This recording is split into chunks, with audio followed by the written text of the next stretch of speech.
Welcome to Golden Black Live. Kyle Charters along with Ryan Newbert and Stacy Clarity. We have some injuries on the roster. Injuries on the roster this afternoon, along with technical issues. So I'm sitting here as Al is out with some sort of leg injury, lower extremity. Oh, it's lower extremity without injury. question an ACL. Could be an ACL. Our photographer Tom Campbell has a broken hand. So you're left with us three. These things come in threes, you know. Watch out for these, all this stuff hanging over us. So the Boilermakers in action tomorrow against Marshall. This is going to be an even more informal 20 minutes, I think, than what we usually have, which is hard to do. Purdue comes in with a record of 2-1. The Thundering Herd 2-2. Purdue a pretty heavy favorite. Brian? Yes. Do you think that means they get a pretty easy victory on Saturday? I think they'll get a victory. I don't know if it'll be easy. I think Marshall's offense, you have to expect them to be able to put up some yards, put up some points. Purdue's defense is good. We've seen that through the first 3 games. But this is a pretty good offense that is going to put a lot of pressure on pretty much anybody, I think. Now, what you hope happens is you hope Purdue kind of holds down Marshall's big plays, maybe gets some turnovers, swings things in their favor. But what the bottom line really to me is I don't know if Marshall can stop Purdue. As long as Purdue doesn't turn the ball over a bunch of times, Purdue should be able to run the ball, should be able to score enough points to win this game. You'd like to be able to turn them over, Stacy, but it's not a Herd team that's turned it over a whole lot. Just 2 picks by Rakeem Cato in 200 attempts this year. That's a pretty good percentage, 1 out of 100. So he doesn't turn it over very often. Thank you. He didn't need a calculator to do that either. And they don't allow very many sacks either. Yeah. And from what we can understand, their offense is not only kind of a hurry-up offense in the terms of getting a lot of plays off, but they'll also throw the ball very quickly, so you can't get that pressure. So I think that's going to be really interesting. And I talked a little bit on the site today, what kind of defense will Purdue play? I mean, we'll expect them to be in the nickel, absolutely. But what do they do behind that? Are they going to play some man coverage? Are they going to play zone? I mean, if you can get up and maybe be physical with those guys, those receivers on the line, maybe that gives you an advantage. We don't know if that's, teams have tried to do that this year, but if you can mess them up before they get in a rhythm, then that could force Cato to kind of make some different kind of decisions that he hasn't had to do yet. Our sponsors here on the show are Hilton Garden Inn. When tomorrow is a big day, stay at HGI tonight. Also, Follett's Purdue Pride, a Purdue tradition since 1945. And State Farm agent Trent Johnson. You can reach Trent at trentismyagent.com or by calling 765-743-9595. We did get some questions earlier when we were not on the internet and before the technology problem killed us there. Jay Hetfield asked, how many fans does it take to make Ross-Ade not look so desolate as it did against Eastern Michigan? At least 50,000. Any chance we get there on Saturday? What do you think? I think you're probably looking at maybe mid-40s, which will be a step in the right direction, but obviously still not where Purdue wants to be. You would think after Purdue's gotten some buzz this week, they're starting to get top 25 votes even. You would hope that would bring some more people out than came out to the first 2 home games, but we'll find out on Saturday whether it does or not. Yeah, I think at least there seems to be more urgency to try and find tickets, or more difficulty in finding ones available, I think, this week. So perhaps that means more of the ticket holders will be in Ross-Ade this weekend. I think it just looked really empty against the Eagles a couple of weeks ago. Now, are you going to get 50? I don't think you're going to get 50 this weekend.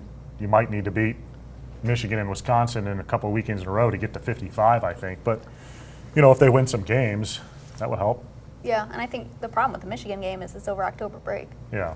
So when will they even hit 50? It would have to be Wisconsin potentially, but if you lose to Michigan, maybe you don't get 50 for Wisconsin. It's just interesting. Just the dynamic here I find is very interesting. Just, the fans and kind of how they accept or not accept the teams. I mean, how much do you need to do to get people to come? More. Apparently. Yeah. I mean, not being, from here, not being a Purdue fan and all that. I just find that very interesting. It seems very hot and cold kind of a fan base. I think what probably happens is if you beat Marshall, you beat Michigan, then all of a sudden everybody's all in. And I think you're starting to see a lot more people showing up to the stadium for that Wisconsin game. Obviously, that's a homecoming weekend, a big weekend. That's the basketball teams tip off before the kickoff weekend. I keep calling it Midnight Madness. Obviously, it's not. I keep calling it Midnight Madness type event, but that obviously is going to be a big weekend for Purdue. So if Purdue can somehow get these next 2 games, or even beat Marshall and at least compete with Michigan, I think you should see a pretty good crowd for Wisconsin. So 2 weeks ago, Purdue throttles Eastern Michigan. They win by 30 something. I don't even remember But the score. Was it 54 to 16. 54 to There you go. 16? Yes. It's too long ago for me to remember.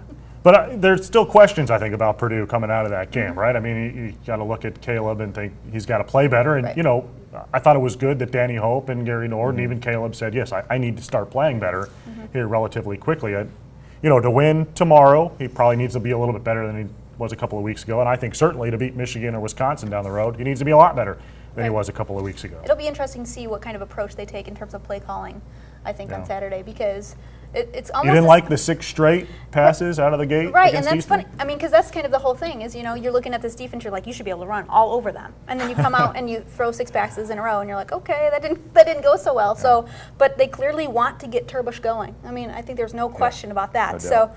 so if he can, you know, just even if it's completing some shorter passes, I don't think fans really like that. I don't particularly like those screen passes a lot, but it can get you in a rhythm. You know, just complete some, and then get going, and maybe Purdue will run a hurry up offense this week too. You At want the the same bomb time- on every play, don't you? Not The every PvP. play. I want the threat of a bomb. That's what I want. No. I mean, but at the same time, as much as you want to get your quarterback going, you also want to keep it as simple as you can. If you don't have to put the Right. ball in the air when you're turning the ball over, don't put the ball in the air. If you can just hand the ball off, get 4 or 5 yards every time, Right. make the occasional big play, do it. I don't think it's going to be quite as easy to run the ball Saturday as it was against Eastern Michigan when you saw Purdue just turn into a 4x400 relay team and just run over, through, and past everybody. But you know, you should at least be able to run the football Saturday, control the clock, keep their offense off the field, and score enough points to win. And I'm knocking my phone off the counter here. Fumble by a running back. I'm talking about turnovers. And Fun. yep. Purdue's defense has looked good through the first 3 games. And what's a reasonable expectation for Saturday? Why don't you answer that question? I think you're- reasonable is Just because you're host, is- you still get to be I'll involved. take it. no. That my duty your here duties is are as changed? Alan's Moderator. fill-in is simply to keep us on track. You're Brian Lamb. I'm like an official, not these replacement guys getting everything out of whack. Speaking of Trent Johnson, probably 1 week away from a call up to the NFL, by the way. Probably was. Okay, I'll answer it first. Reasonable, I think, is I don't care about yards, whatever. You know, get 600 yards. It's the points that matter. I think reasonable is 25 to 28. What do you think? Perfect. With perhaps with a couple big plays. You know, this isn't a team that turns the ball over, but when you work at such a fast tempo like Marshall does, you can force mistakes. And when you look at Purdue's defense this year, one thing that's kind of defined them a little bit is an ability to be in the right place at the right time. How many overthrows have they picked off? How many tip balls Right. Yeah. have they picked off? And if you can get them to go a little bit faster than they want to go, perhaps there's some opportunities there to make big plays. The substitution thing is going to be interesting Yeah. too, and we talked about that quite a bit this week, kind of leading into the game, and you talked to Tibisar about that as well. And it's like one of the strengths of this defense is being able to use a lot of different people. And if you can't substitute, what happens? I mean, you have all the defensive guys saying, "Oh, we're in good shape, we're fine, and we do it in practice." I'm like, Yeah, okay, well, well, now let's see you do we'll it, see. you know, when it really matters. So that I think is kind of an interesting dynamic to the game too. It was interesting to talk to Tibisar about that too, because he said, yeah, we will actually go out there and remind the officials, who he said in the Rice game had some trouble with this, that they do have to stand over the football and allow us to sub if the offense makes a substitution. So The Rice game they're- against Marshall. Against Marshall, Yeah. Rice game against Marshall. Yeah, they're at the mercy of actual officials. I can't believe we're talking replacement officials. There we go again. Of actual officials on Saturday to make sure that they do allow Purdue to sub if the offense subs. All right, let's turn our attention a little bit to the Big Ten. DPU Boiler asks, how is the division champion decided? Is it by conference record, division record, or overall? I believe this is going to come down to Purdue, Wisconsin. I remind you that's in week 2 of the Big Ten. So I'm actively, week 2 for Purdue, week 3 overall. So I'm actively following them and wondering what I'm looking for. You want to answer the first part of that? I assume you know, Stacy, how the, Same way as last year. I think the first thing you're looking for is a win. yeah. You know, if Purdue wins that Wisconsin game, any tiebreakers head-to-head obviously go to Purdue, and obviously you pick up a game in the standings, and then you're only 2 weeks in the Big Ten season, you're sitting pretty. Yeah. Because as bad as Wisconsin's been this year, and when I say bad, I mean by their standards, I don't mean, you know, bad. They just can't score. You have to figure they're going to find a way to get better. But as bad as they've been, they still, when you look at that part of the conference, they still look like the team that probably is the biggest threat to Purdue in that division.